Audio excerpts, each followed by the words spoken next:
Good news final हुआ है। केंद्रीय कर्मचारियों का डीए 1 जनवरी से लागू होगा। मार्च में ऐलान होगा। कुल 60% पहुंचा है। अब आगे क्या बदलेगा? नमस्कार, मैं हूं आपके साथ आयुषी गुप्ता। केंद्रीय कर्मचारियों और पेंशनर्स के लिए बड़ी खबर है। दिसंबर 2025 के सीपीआई आईडब्ल्यू आंकड़े जारी होते ही महंगाई भत्ता डीए 60% के पार फाइनल हो गया है। भले ही औपचारिक ऐलान मार्च 2026 में हो, लेकिन डीए 1 जनवरी 2026 से लागू माना जाएगा और एरियल भी मिलेगा। डीए क्यों फाइनल हुआ है?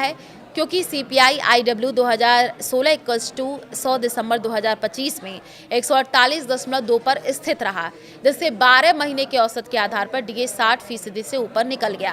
महंगाई भत्ता किसी अनुमान से नहीं है, बल्कि एक तय फॉर्मूले से निकलता है। लेबर ब्यूरो हर महीने consumer price index for industrial workers CPI-IW जारी करता है। यह इंडेक्स 7वें वेतन आयोग 7 के तहत डीए तय करने का आधार है। दिसंबर 2025 का इंडेक्स 148.2 रहा, यानी नवंबर के बराबर, लेकिन क्योंकि नवंबर तक डीए 59.94% पहुंच चुका था, दिसंबर का आंकड़ा आते ही ये 60% के पार 60.35% निकल गया।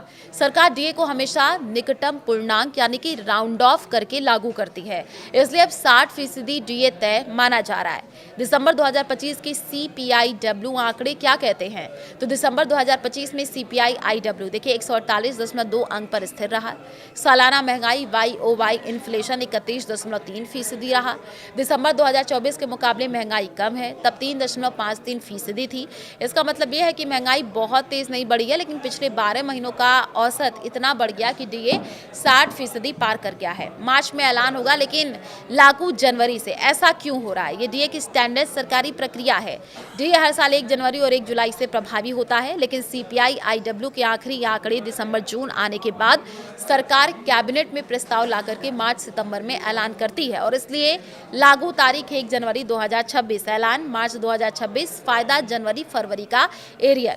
सैलरी और पेंशन पर कितना असर पड़ेगा? अब बात सबसे ज़रूरी सवाल की कि जेब पर असर कितना होगा। अगर किसी कर्मचारी की बेसिक सैलरी 50,000 है, 58% DA equals to 29,000, 60% DA equals to 30,000, हर महीने 1,000 ज़्यादा। पेंशनर्स के लिए 30,000 बेसिक पेंशन पर डीए बढ़ोतरी से 600 से 700 महीना बढ़ सकता है।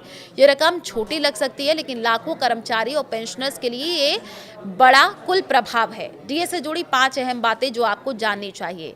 डीए CPI-IW पर आधारित होता है। दिसंबर 2025 का CPI-IW 148.2 डीए 60% फाइनल 1 जनवरी 2026 से लागू। मार्च 2026 में सरकारी ऐलान प्लस एरियल। ये डीए क्यों खास है? ये सिर्फ एक और डीए बढ़ोतरी नहीं है। क्यों अहम है? 7वें वेतन आयोग के तहत 60% एक साइकोलॉजिकल लेवल है। पिछली बार 50% पार होते ही HRA स्ट्रक्चर बदला था। 60% के बाद भविष्य में पे रिसेट की चर्चा तेज होती है, यानी ये डीए बढ़ोतरी आगे की सैलरी पॉलिसी से भी जुड़ती है।